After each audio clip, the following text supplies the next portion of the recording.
Hello and welcome again. I'm here with another tutorial in PHP. In today's tutorial we are going to be learning about Windows Forms, or not Windows Forms, sorry. We're going to be learning about forms, basic HTML forms.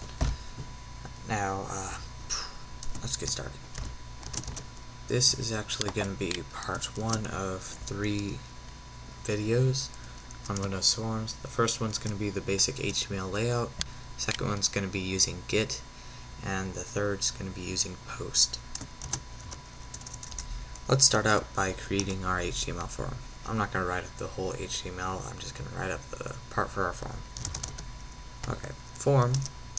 This basically opens up our form. It's the HTML tag for form. We need this, by the way. Action. This is where all of our variables are going to be sent. In this case, we are going to send it to forms.php, our same exact file. So we could just have it be forms.php, or yeah, we'll just do forms.php. Then let's close it down here.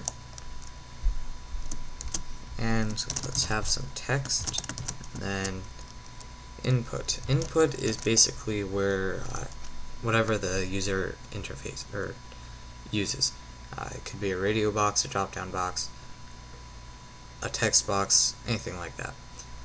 But in this case, we're using input type equals text, which is a text box.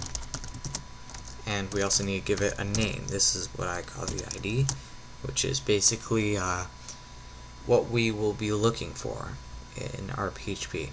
It's like the variable name of it. Name will equal name. Yeah, name.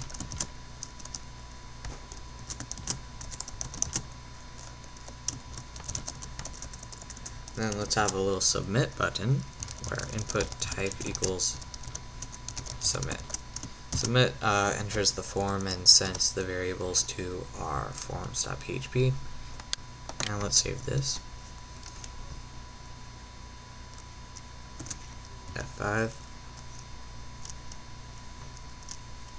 And we can see that we have a little form. It has name, we have a text box, and then we can press submit.